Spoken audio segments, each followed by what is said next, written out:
So I'm taking this opportunity to capture on video some initial sketchy ideas about small unit combat action games, and this is all about game design, but these are not presented as in any way, complete design ideas. These are initial ideas, questions, yeah, some perspective on small unit combat action games. So this is a hodgepodge of ideas that I've been kicking around, in some cases, for a very long time. I think the best way to do this is to really go through the nuts and bolts of many, many, many games at this level of scope. So I just pulled out, this is a map from MBT. I just pulled it out as a very, very nice looking, typical, again, small unit combat action map used in a game. So, and again, a lot of this is about rethinking fundamental ideas about our games at this scope. I'm pulling this out as something to look at, something to consider, but obviously the first thing, it goes without saying, there's nothing that locks us to a hexagonal grid, but on the other hand, at this scope, a hexagonal grid does have utility. I'm not saying it doesn't have to be thrown out. It can be thrown out, but it's all. I'm not saying that I'm ready to get rid of the hexagonal grid at this scope. I'll say that. Okay, so I'm going to go right down, a typical list of rules, blocks, right? Let's talk about the maps to begin with. Now, a big one, I think. There are two things. Well, I guess there's one big thing. I'll mention the big thing first. There is absolutely no reason at this point in the evolution of our games at this scale that we cannot get, it's not a question of getting past, but there's no reason that we cannot relook at how we see or represent terrain. What I'm getting at is there is no reason why every clear terrain hex has to be exactly like every other clear terrain hex. There's no reason why every forest hex, woods hex, has to be like every other woods hex. There's absolutely no reason for this. I understand, of course I understand the design trade-off of standardizing terrain versus anything else, something different. But I mean, again, it's what you're choosing to focus on, right? Of course, games. I should say up front that if we're considering, and I'll talk about ASL/SK because that's what I know more than anything else in the squad leader / ASL family. I know ASL/SK the best. So considering ASL/SK, considering ATS, Advanced Tobruk System, and then considering, which I also have experience with, I played Lock and Load, the Band of Heroes, something like that. I played that one, and as well a few other squad level games, right? So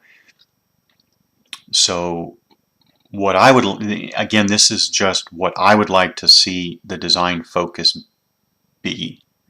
This is what I would like to see the design focus be. For example, I don't need weapons differentiation to, different models of a particular medium machine gun. I don't need that. What I want to see is terrain differentiation. Primarily, I want to see that because this is what I've experienced before. And this is what I'm not getting from games at this scale. So I guess what I'm getting at here is if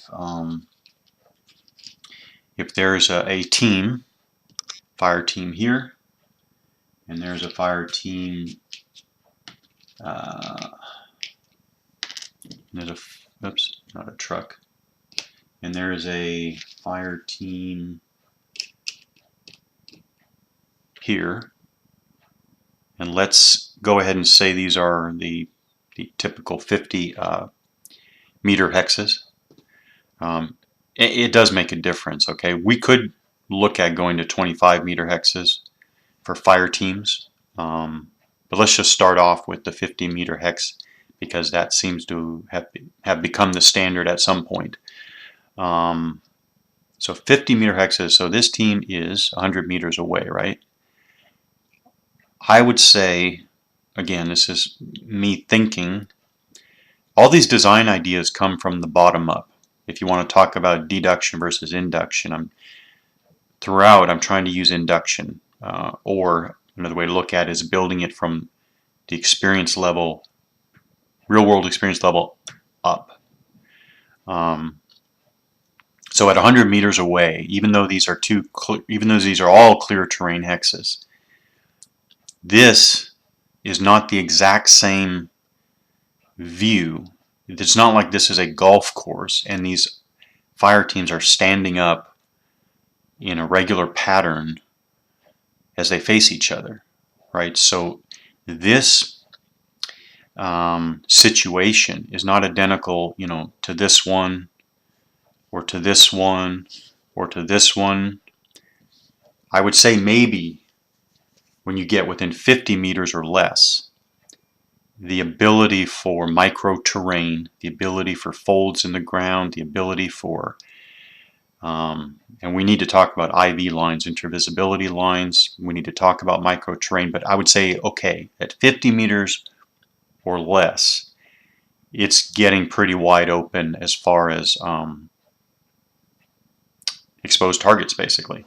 And I'm thinking on a KD, a known distance pop-up range, like we use regularly, or like, I won't talk in the present. I'll say as we used throughout my time as an infantryman, a KD range. I mean, those pop-up targets at, I think it was 50 meters, wasn't it? 15 meters. Anyways, those closest targets, they pop up. They're easy. Knock them down.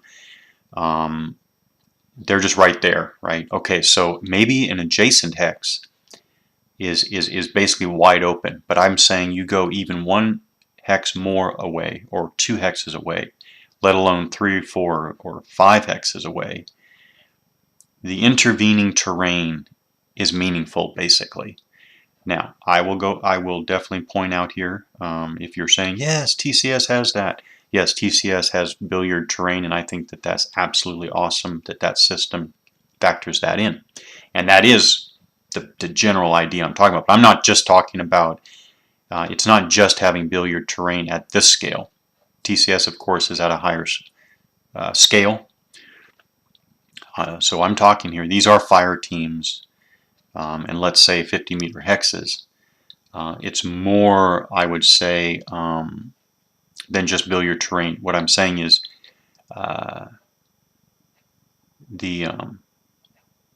basically more than adjacent, that the intervening terrain is meaningful and should not be just factored away, definitely. So what am I saying? And it goes without saying, the unit, the fire team is in the woods. These woods should be distinct. These woods should be distinct from these woods. So how do you do all this?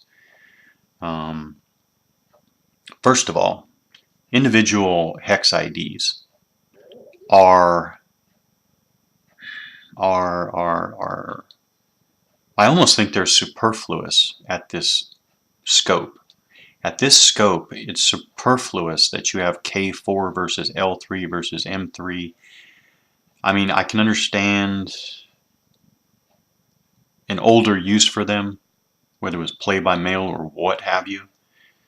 But today, I mean, in my game playing, I essentially never have to use hex IDs. Now, that doesn't mean I say keep hex ID in primarily for plotting. Whatever type of plotting needs to be done, have hex IDs, because the platoon leader at this level and the company commander at this level is using a map with grid coordinates. And so, at least in a analogous sense, yes, of course have a coordinate system, but you don't need individual hex IDs. Yes, I'm obviously talking about you can have XY coordinates however you want to do it. There are different ways of doing it. I say go analogous to what a real military map does, but it doesn't matter. You can have some other system to give each hex an individual identification to distinguish it from all others. I got that, but I'm saying you don't need it printed on the map like this. So instead, I think this is a waste, superfluous and a waste, to have every hex have a printed ID like this. So what I'm saying is take the printed ID and substitute the printed ID for the hex, which I think is superfluous, with a hex profile. And the profile would cover at least three things. Something like trafficability, how easy it is to move over that ground. And then trafficability would be keyed to the mode of movement, okay, leg, wheel, track, whatever. But basically trafficability, something like observability, and survivability. So basically you're talking about the effects on movement, the effects on observation, and the effects on basically cover and concealment. And so you give each hex a unique, again, identity, a unique profile.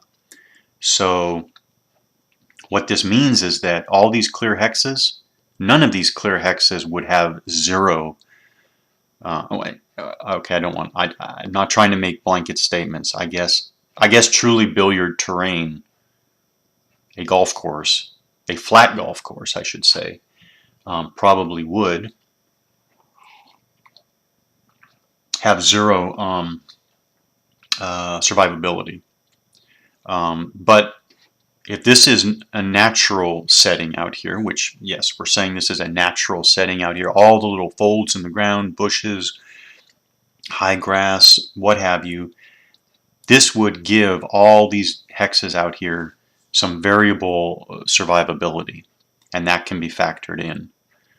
Now, what does this mean? Now, that means that if this unit is, let's say, in this woods, and let me put this guy back farther. So now he's, 50, 100, 150, 200, 250 meters away. This is good, 250 meters away. So these teams are starting to try to acquire targets, and they're going to start opening fire, at least in a suppressive sense, right, shortly, right? So that does mean that as this unit is looking at all these clear hexes, that means that it makes a difference which direction they go. Now, if we use the traditional clear hex as a clear hex, then it doesn't matter which way it goes, right? It's all the same.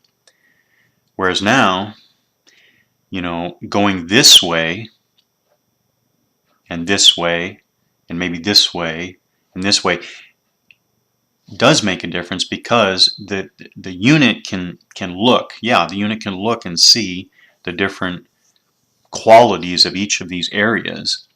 And the point is, if they see more folds, if they see an IV line over here, why wouldn't they go to it? They would go to it. They would go to that IV line as opposed to this, let's say, essentially flat terrain. Or let's say mostly flat terrain versus an IV line, intervisibility line.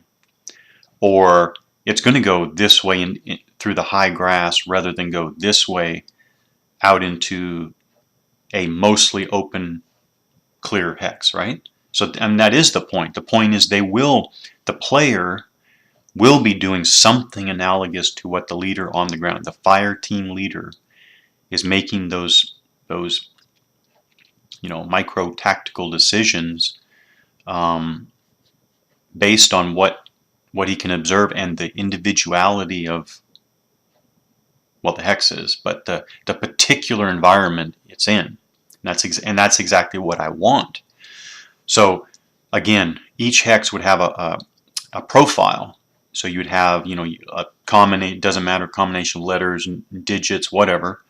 But instead of having like a traditional SPI 4-digit hex ID, now you're going to switch over. Maybe it's again, it's traffic. You definitely want to cover trafficability, observability, and survivability.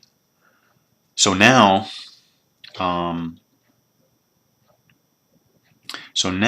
when fire teams are on opposite sides of a woods, I can imagine a 50-meter, basically,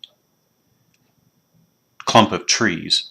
That clump of trees can be 100%, not observable through. It's completely obscured, all the way down. I mean, these trees could be trees like in Germany that have, and other places, but trees that have, the trunk goes up a good 5 feet before they even begin having branches and leaves.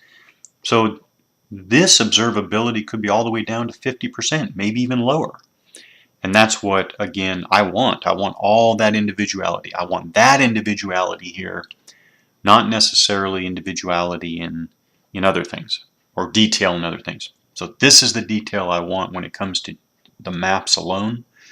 I want all these things to be variable. I want, for example, if this unit's up here on this high ground, and this unit's trying to get up to them,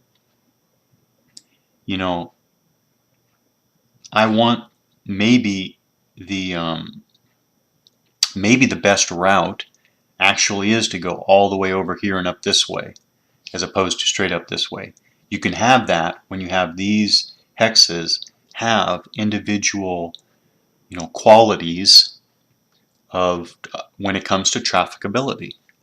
And again, I want this stuff to be factored in the same way that even before they make contact, when the defender is deciding, his defense,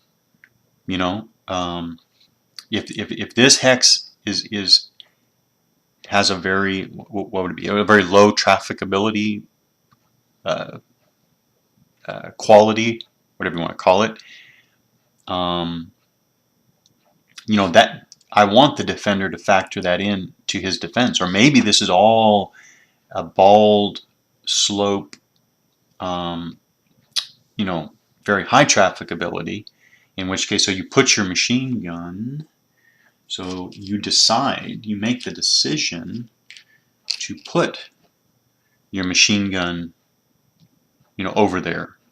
And maybe over here, this is all rocky and what have you, whatever low trafficability, well, you factor that in to your defense. That's exactly what I want. That's the detail I want. I want both, attacker, defender to be pulled in to the uniqueness of the ground.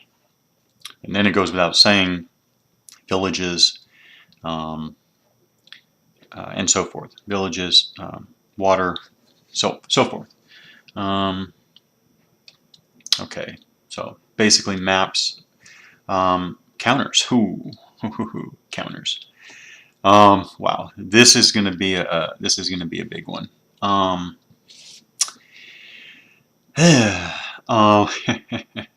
Okay. At this, again, small unit, combat action, firefight, skirmish, and I mean skirmish in a general term, not skirmish in a wargaming sense. Skirmish, I guess skirmish in a wargaming sense might be equated to individual man-to-man, I guess, whatever. I'm not interested in that. I'm talking about skirmish in the more general sense of the term. So I am talking about skirmishes, firefights. Definitely don't qualify as battles, but generally combat actions at this level. When it comes to units, the leader, and again we're talking, well, let's talk about the top leader actually. So if the top leader in this is a company commander, I'm using that as an average because I mean I'm talking about, again, combat actions where the leader might be a platoon leader, might be a company commander, might be a battalion commander. Generally, I'm not thinking higher than that. I'm not thinking of a regimental commander. Yeah, okay, I am thinking about up to battalion commander. So to take an average, I guess an average scenario, let's say a company commander. So a company commander is looking down at, and I don't mean down in a pejorative sense, but looking at his force, and he's looking at about, what is it, 6, he's looking at about 18 fire teams. He's looking at about 18 fire teams and about 6 machine gun teams, and then maybe 1 or 2 or 3 extra special purpose teams. And that's what he's looking at. And what he sees, what I saw in my experience was, and this is where I'm starting my thinking. First of all, of course, it goes without saying that the leader is not seeing these, cookie cutter units, right? We know that, and we know that that game design heretofore has been a simple, again, here's your special team, your 60mm mortar, what have you. We know the overall leader isn't seeing a cookie cutter, aren't seeing these as cookie cutter pieces of cardboard. But the question is how to get individuality of units into a game, obviously without bogging it down. Now I'm going to say again that I can do away with, again, differentiation of machine gun models, differentiation of munitions. I can do away with that detail in order to have the detail of basically the human factors, the soft factors, whatever you want to call them.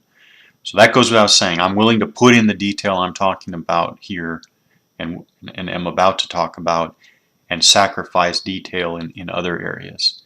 So how do we handle individual? First of all, the company commander looks down and generally sees, and this comes from my experience again, so this fire team is not just Bravo team, 3rd squad, 1st platoon. This is Team Gonzalez, Team Smith, and Team Jackson. These are, the fire team as a whole has a character. And as the company commander, I see the character of the fire team linked to the fire team leader.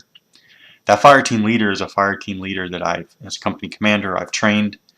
I know the fire team leader's strengths and weaknesses, and I know the fire team as a whole, their capabilities.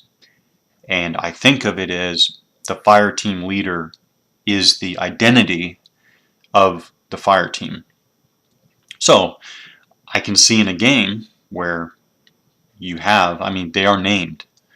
Again, named for fire team leaders. That's a little fluffy thing, certainly not necessary, but the question is, how do you get the individuality? So 2 things.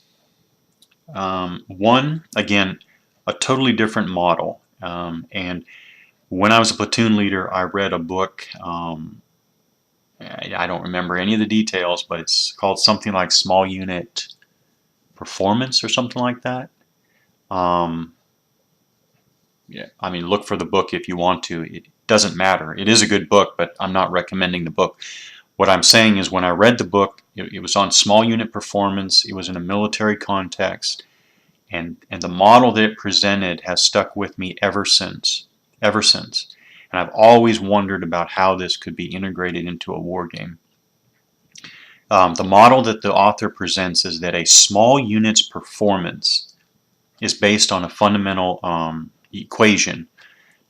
He presented it as skill times will times teamwork, as I recall, or at least this is how I interpreted the book. Skill times will times teamwork, and this is a formula that I would like to use to differentiate small unit performance, which is essentially what we're talking about, by the way. If you have units that have factors on it, I mean, that's performance as well. It's pretty uniform when, well, anyways, I won't go down that road. We know that. So if we go with skill times will times teamwork, then we get differentiation. And by the way, teamwork includes what we can think of as cohesion. So some of these fire teams are going to be more cohesive than others. Willpower is, by the way, you can think, no, I'm not going to say you can think of, but willpower is what I see as morale at this scope. I'm going to get to, I hope to get to morale.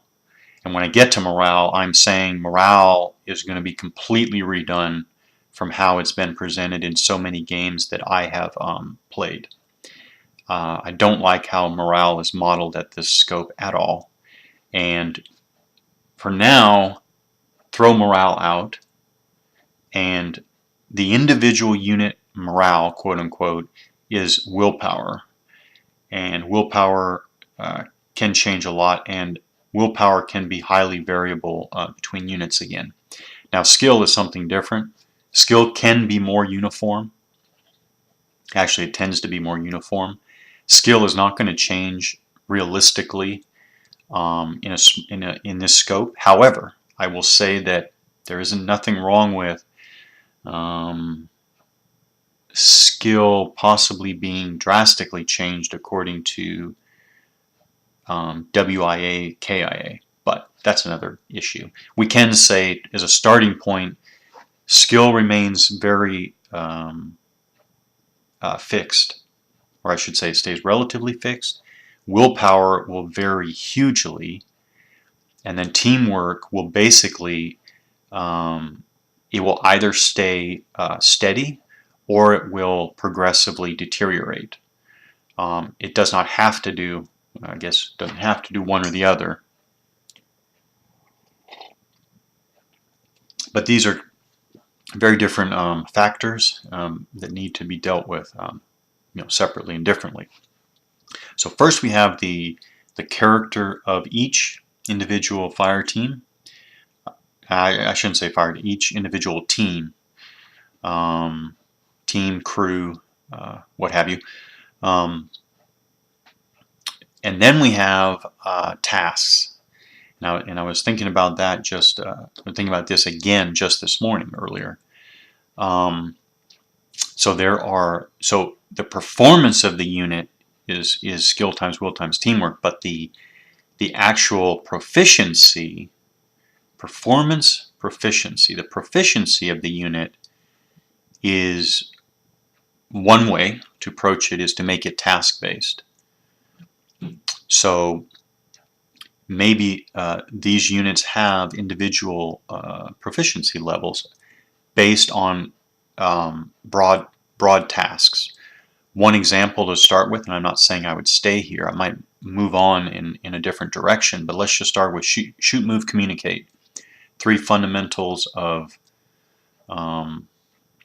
one way of looking at the fundamentals of infantry performance at the smallest unit level. So shoot, move, communicate. This unit has a grading. Let's just say it's A, B, C, D, E. Or we could even base it on, well, no. Let's just say A, B, C, D, E. Basic school grading. And then I would say that, so the scenario sheet, and this blows me away, if it has become a staple that small unit combat action games have scenario sheets, Why aren't we using the scenario sheets more than we are? I don't know. And I'm not saying, I mean, scenario sheets have a lot of information on them.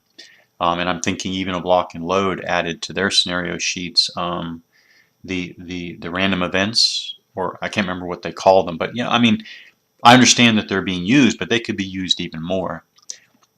And maybe on the scenario sheet, you have the grades of the units by skill, by task. Maybe on the counters, you have their skill, will, teamwork.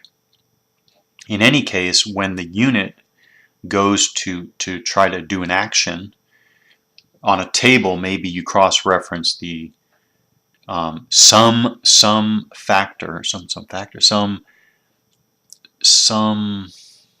part of the skill, will, teamwork with the grade of the task, and you cross-intersect on the table, and the table takes you to whatever table, column, die roll modifier, whatever, to help you resolve the ability of that unit to execute that task. I guess that sounds complicated. Right now, I believe it's not going to be as complicated as it sounds. But basically, for the how these things work together is this: the skill level of a regular U.S. Army infantry fire team is going to be fairly uniform.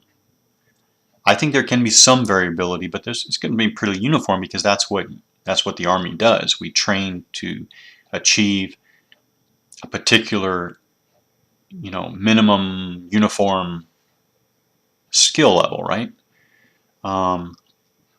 Again, willpower is going to change a lot. That's really a whole separate discussion to get to. So willpower will change a lot according to what happens on the battlefield, and teamwork as well. The gradings of task ability or task proficiency is another way of basically making better or less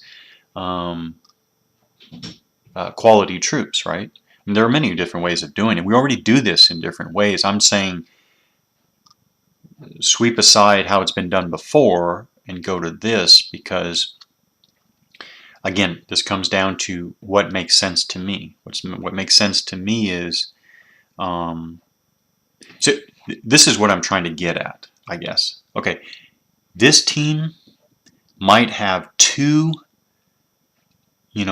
dead on expert shooters. Okay, 50% of this team are crack shots, and they just are. Maybe they came from Kentucky or South Carolina or whatever, and picked up were using their first rifles at age 5, and they're just backwoods boys, and they're just I'm trying to avoid saying expert shot because I'm talking about even more than the military's expert level. Okay, they're dead on shots. Then you have this other team made up of a bunch of guys from New York City who are much more average shooters, and they have no real crack shots in theirs. And then here you have another profile of skill. This is what I'm trying to get at. How do I factor in? And this is what I want to factor in. I want to factor in this team. I want to hope that this team, when it comes to the shot that determines, that determines the outcome of the engagement, I want to hope that unit is in the right spot at the right time to take that shot, right? Well, maybe this unit has a strength in, I don't know, hand-to-hand combat or something. And I want to make sure that unit's in the right spot to possibly, turn the tide and win the engagement, and so on and so forth down the line. But these task proficiencies are different, is what I'm getting at. It's different than the skill in skill times will times teamwork. These are different things. Basically, the skill is, if you want to look at it as the collective task proficiency, whereas when I'm talking about the grades in task proficiency are when you break out, again, to use shoot, move, communicate as a starting point. This is the training and just raw capability, innate capabilities. And by having these two interact, skill times will times teamwork and shoot, move, communicate, skill proficiency, you can get real individuality. That's what I'm thinking. Now, why does this all matter? I have no freaking. No, I'm just kidding. This matters because yeah, and I just lost my thought.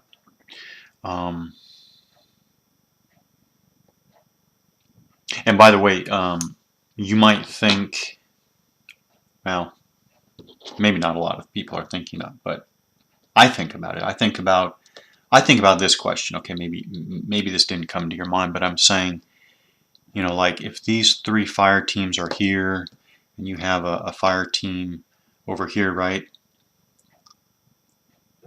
And you're going to send a fire team into the woods because you want them to engage in, you know, close combat with this enemy unit. What I'm saying is, well, first of all, the question is, okay, so you're trying to tell me that the player is going to actually look at these 3 units and decide among them which is the best unit to go in there for what you're trying to do? And I'm saying, yeah, that's exactly what I'm getting at, because I think that's exactly what leaders on the ground do. To, you know, more or less deliberately, that's exactly what the leader on the ground does. If the platoon sergeant, let's say, is here with these 3 fire teams, and he's making a snap decision, he's going to send in a particular unit based on his understanding of that unit's capabilities. That's exactly what I want. And it's going to, you know, let's say back here, you know, let's say your best unit, let's say for close combat, is in some way incapacitated. Yeah, you're going to have to take your next best unit. That's exactly what I'm getting at. And like I said before, you know, when I was a platoon leader and I was deciding which squad goes to the support by fire position, you better believe that in my thinking, I'm thinking, you know, of my squads or sections, when I'm thinking about that, I'm thinking, yeah, who are the best shots? Who are the best shots for accuracy? Who understands fire distribution best? You know, who controls fires best? I know what I was trying to get at for all that. Everything I said there is relevant. Now I remember what I was getting at. The other reason to differentiate task proficiency, you know, shoot, move, communicate, is because I'm saying the shoot, move, communicate as tasks, and they're not individual tasks. They're really task groups, right? They're task groups is what they are. But the shoot task group proficiency, of course, is relevant to if you have to fire for effect, or even it is fire for effect. But if you're trying to support by fire, or if you're trying to attack by fire, you're looking for a high shoot task group proficiency. But the move, you know, if you have to close with the enemy, which is something that I don't think, and I could be wrong, but the ability, like here's the enemy. Let's try to get a good, okay. Let's say here's the enemy. No, that's not good. Here's the enemy up on the hill. You know, and we set up our support by fire position over here in the woods. And what I'm saying is the ability of some unit. Let's say you're going to move. Let's say you're going to move the unit around here, and you're going to try to come up the hill, and you're going to try to flank. And you're going to close with and try to destroy the enemy. What our war games don't at all factor in is this unit being better than this unit, relatively speaking, about doing that. And I'm not saying that the difference should be dramatic, but I'm saying some units are going to be better at this than others. And so the move skill group or task group proficiency means that this unit moves under fire or under potential fire better than another. And then you have communicate. A unit, again, a unit. Let's look at all our teams here, right? The communicate task group proficiency means that for you as the platoon leader, when you send this team out on its own, the communicate, again, task group proficiency means that this unit will remain more responsive than this other unit, for example. And then you go down the list about what the effects are of having better, relatively better, or relatively worse task group proficiency in shoot, move, communicate. This is how this all, and so it is the exact same concept. Every good small unit combat action scope game should have some form of how do I use the potentials of each of my units to the best ability. Of course, they all, ASL, SK, and down the line, you know, we're talking about optimizing, right? Optimizing the capabilities of the assets you have available to you, right? I mean, that is one of the core fun aspects of games at this scope. And I'm just saying that I'm trying to add on to that and make that even more interesting, where you actually decide, you know what, I'm going to make, this is going to be my close with and destroy enemy, team. This is going to be my security team. This is going to be my support by fire team. And this is why, because, you know, Smith is this guy. Smith is the guy I need. Of course, team, I mean, you know, Jackson is that guy, and Gonzalez is that guy, you know. And I think this is what can bring it alive. This is what can turn cardboard into real human beings.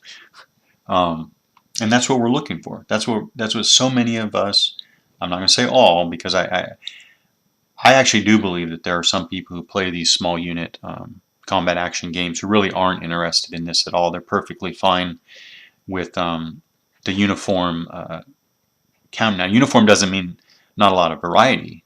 I think at least some of those players like a ton of variety. They want, you know, they want flamethrower units, and they want, you know, they want submachine gun units, and they want, you know, down the list. But they're not really looking for the individuality of each team. But I know that there are some who are looking for that, because I've had discussions with others on this topic, and so I really think something like this could work. So you have the individuality of the teams, you have the individuality of the ground. I think now it's starting to get really interesting, quite frankly. I could go on, but I think that's enough for now to just talk about, you know, again, how do we make the ground interesting? A lot more interesting than it is. And how do we make units individual in a way that's interesting? That's it. I mean, that's one approach. That's probably enough that I need to say on that. So now, next thing is, let's talk about sequence of play. Whew. Two things. And now I've already forgot one of them. But anyways, first thing is the whole concept of a turn is just really puzzles me. It really puzzles me. This is what puzzles me. There are some very popular games out that are battle scope games that have done away entirely with a turn structure. I probably should talk about the concept of a turn, but it's pretty clear. They deliberately, the designer notes, what have you, even the marketing of the games I'm thinking of, have clearly done away with a fixed turn construct. And they've gone to some form of continuous action sequence of play. This is what gets me. A fixed turn structure actually makes, okay, so we have battle scope games, and we have this small unit combat action scope games. Hugely different, by the way. What puzzles me is that a fixed turn structure actually makes more sense at the battle level than it does at the small unit combat action level. In other words, a continuous action system of some sort that uses no fixed turn structure makes more sense at the small unit combat action level. Why do I say this? At the battle scope level, when you are that force commander standing on the hill, watching your battalions, regiments, brigades, go into action, your decision cycle is more fixed, because it's it's a pretty fixed cycle how you get information back and how you get your orders out to whoever executes your orders. That is more fixed. I'm not saying it has to be fixed. I'm just saying it's more fixed than the small unit combat action level. At this level, where you're talking about, okay, turns can be anywhere from 60 seconds to 2, 3, or 4 minutes. The leader on this ground does not feel a kind of not a fix, but doesn't feel a uniform cycle. Does not feel a uniform cycle, and this is why I think this is so. So if there's a unit back here with a machine gun, there's a unit up here and a unit here, say here, 6mm mortar back here. Let's say that the leader is here. Let's say the platoon leader is here, or platoon sergeant, doesn't matter. The ability to just yell and get these guys to do something is vastly different than being able to do the same thing to these guys. I'm sorry, it's vastly different than getting to this guy, this team. And it's different than getting to these guys. Basically, if it takes 15 seconds for the leader to get this unit to do what he wants, and it takes let's say if it takes more than 2 minutes for the leader to get this team to do something, in the scope of this game, that's a huge difference. That's a huge difference. And it should not be factored away. It should not be ignored or factored away. The rules and the model should not encourage, but it should show the player that he needs to be at the right place at the right time to make sure that what needs to happen happens. It's bottom line. However the rules create this, that's kind of the lesson that the model needs to drive home, I guess. So anyways, I find it funny that some very popular and I think very good, I haven't played some that I'm thinking of yet, but I have them and I will play them. But I mean, I find it funny that at the battle level, we seem to have comfortably moved away from fixed turn cycle, whereas we seem so fixated on a fixed turn cycle at the small unit action level. I don't know. Just find that interesting. So the question is, one, how do we throw a turn out completely? And second, how do we actually model the action cycles that are happening at this scope. So first of all, the turn. The turn is just that. It is a cycle, right? So you're playing cards around a table with 4 people. You know, the turn is the cycle through each person's opportunity to do whatever it is the game allows you to do. So the very concept of a turn in that sense just simply doesn't apply at this scope. Just simply doesn't apply. So why include a turn? I think, as far as I can tell, turns were only introduced at this scale to order all the activities that can take place, right? It is an ordering function. And it's an easy, obvious, and easily graspable ordering function. But it's still just an ordering function that so if a unit is if a unit is suppressed or whatever, when is it unsuppressed? Something in the turn tells you when it's unsuppressed. Again, it's not really doesn't have to be done that way. It doesn't have to be done that way. So what would it look like? What's going on this piece of ground over the course of, and let's go back to the time. Time is a huge factor.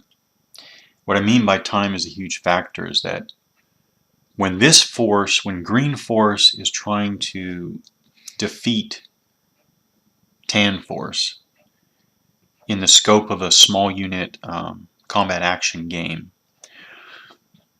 where right now we're talking, and I'm not saying we have to stick with this time scale, but if we use the standard now that has come into force, we're talking 4.5 to 20 minutes.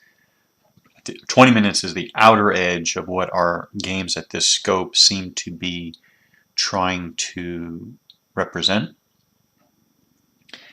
And let me first of all say, again, from my experience, sorry, not from experience, we all have experience. From my experience tells me that, okay, let me take an average. I said 4.5 to 20 minutes being the very outside. Let's take the average of 12 minutes. In 12 minutes, we've got a force that is 100, 200, 300, 400, basically 500 meters away, half a kilometer away. Of course, there are units up here too, but I'm saying the main body is 500 meters away. And, again, the way that the traditional game is, there's nothing separating them but clear ground. The ability, if this is truly clear ground, I'm sorry, I phrased that wrong. If this is the traditional clear ground, which is open and basically nothing, there's nothing between the main body and that force. The reality is, in 12 minutes, that force isn't doing anything to take out that force other than trying to call in fire. And maybe at the end of 12 minutes,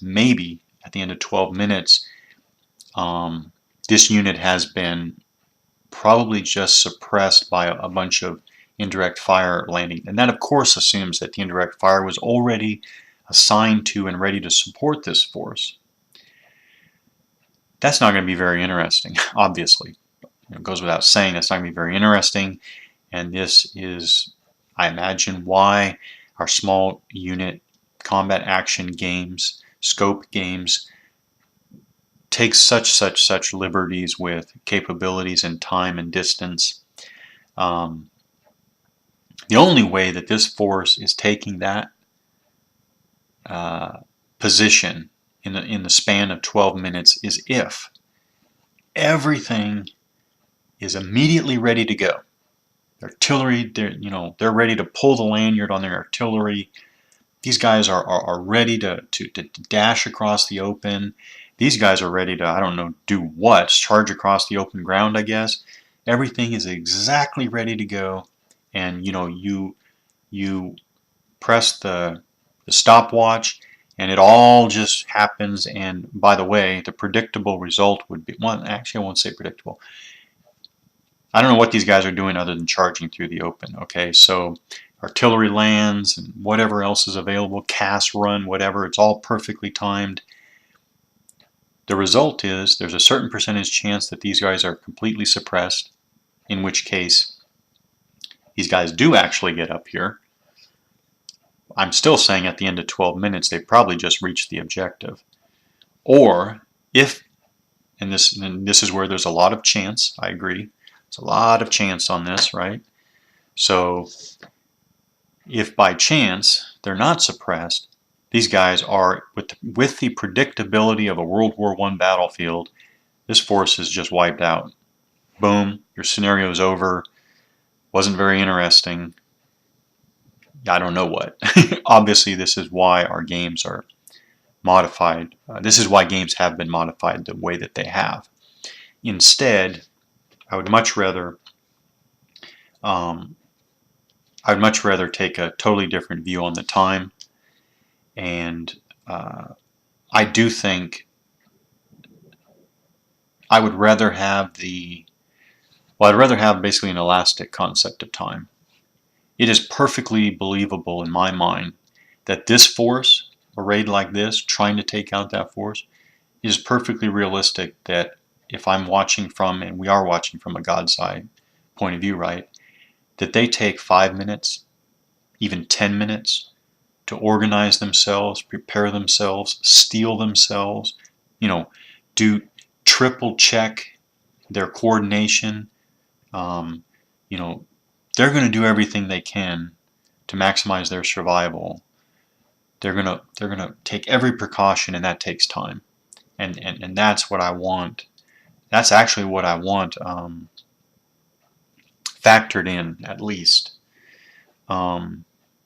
somehow in the game. Of course, I'm getting more speculative now, but I want the real time factored in. And what the real time is, and we know it. This isn't anything we don't know. We know that there are long periods of, like these guys looking down into the low ground here.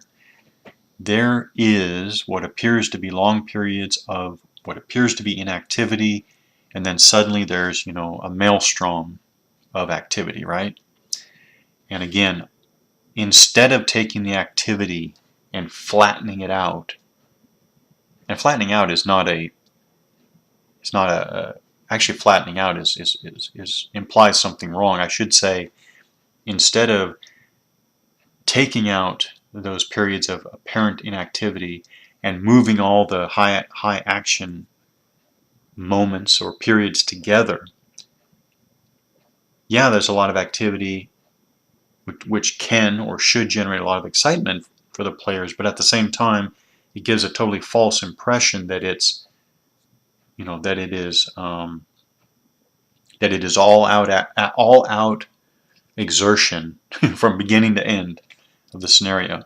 Again, we know this, and I understand. The question is, but I take it back to a design challenge. How do we keep the realism in here and make it fun? And I think, well, the only approach that I think can work is to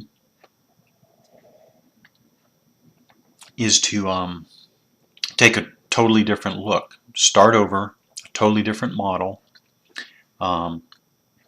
And try to think. The one thing is that if the periods of inactivity, again, the apparent periods of inactivity are actually preparation, the one simple thing is that you simply factor in a preparation mechanic. That's one idea to look at. Not saying it's that simple, because a preparation mechanic can bog down into something tedious, and players can say, what does this really have to do with what eventually happens, what the eventual outcome is? Yes. I'm not saying it's that simple, but I'm saying to start with, if the apparent periods of inactivity are really periods of preparation, then could preparation be factored in? And then, if that's true, then preparation becomes an important activity. Not as important as, closing with the enemy, and not as important as firing at the enemy, not as important as close combat for sure. But if it becomes another important activity, then one way, and this now becomes realistic, if Tan forces up here, and they can pretty much figure out the enemy's coming after them, if there are apparent periods of inactivity from Tan's perspective, then it becomes important for Tan to try to disrupt that preparation, right? So now they have a reason to drop their own indirect fire onto the green force, knowing that they're not going to outright, or let's say they know they're not going to outright kill anybody. But if they kind of reset the preparation clock successfully, then maybe green, you add some type of time limit, not necessarily a hard time limit, but if you add the pressure of a time requirement, then green is trying to prepare as best he can under the circumstances, and given a time requirement, he might have to go in the attack in a suboptimal, condition, and that all could become interesting. If it's done right, it could become interesting. The last thing about the turn, and then I probably will wrap up this one.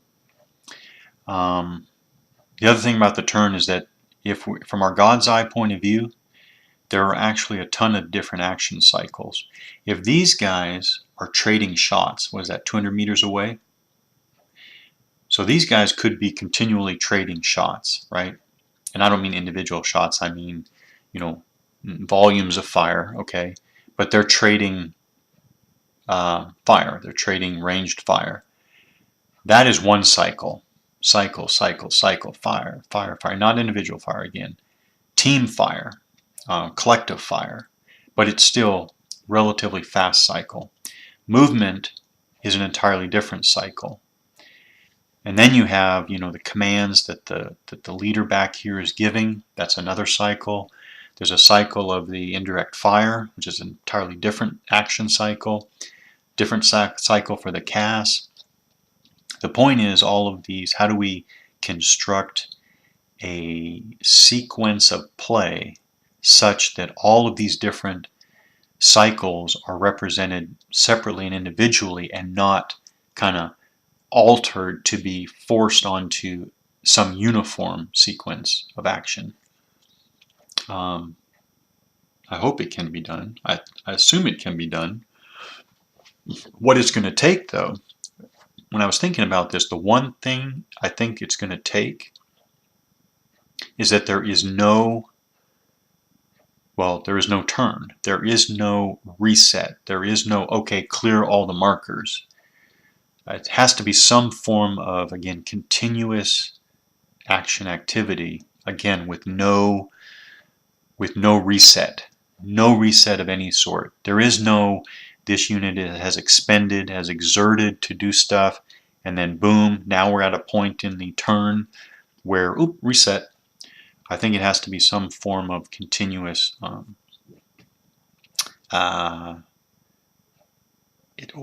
would it be? It would be like I don't know, I'm not sure, but it would be as the action's happening, right? Now let's say they're starting to do their attack and he's firing, and the mortar's back there. The mortar's lobbing rounds. If you stop at any slice of time, what do you have? If you pause it, like we pause the action, the mortars, okay, so let's say we freeze it. The mortar team back here, they may have just fired, and so they're reaching for, well, they wouldn't be reaching for, but they are maybe resetting their sight picture or whatever. They're reassessing, they're looking for the effects of the round they just fired, but they're basically at the bottom of their action cycle, so to speak. These units may have darted 200 meters through the open here, so at the moment we paused it, they might be ready to slow down due to some exhaustion, let's say. And maybe these guys over here, maybe they've been firing for a little bit now, and they're ready. They're at that point where they're either going to have to, the fire team leader is going to have to decide either slow down the rate of fire in order to basically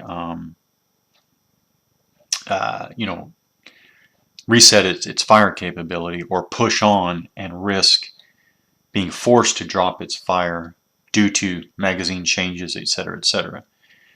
So we freeze it. What does it mean as we freeze it that each unit can be at a different point in its own action cycle? I don't know. That's just speculation, but what I want, and why I want to throw out any type of like universal reset, is what I want is let's move this unit, let me move the machine gun over here. I want this force here to be able to pour so much fire on these guys, and if the player decides to return fire,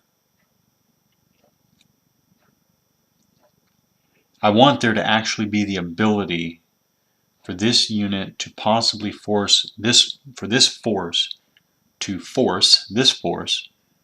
to increase its volume of fire in such a way that they try to time. Now, I know this is a huge distance, but let's say they started closer. If they dash across this open, try to get up the hill and close with, I want the possibility that green force can time this such that tan force, is on the down cycle of its fire preparation. Again, basically, these green forces come up over the hill at just the time that over 50% of the tan soldiers have to do magazine changes or whatever, and doing magazine changes, they're down behind cover, they're less observant. I want all of that. If we can get all that capability in, it becomes very interesting. I will say it becomes very interesting for anybody who's interested in this type of tactical activity. And I know not all gamers, not even all gamers who like and are so into small unit combat action games are interested necessarily in this aspect. But this is the aspect I'm interested in, and I think that it can be done, and I think it can be interesting, and I think it can be fun. It's probably enough for now.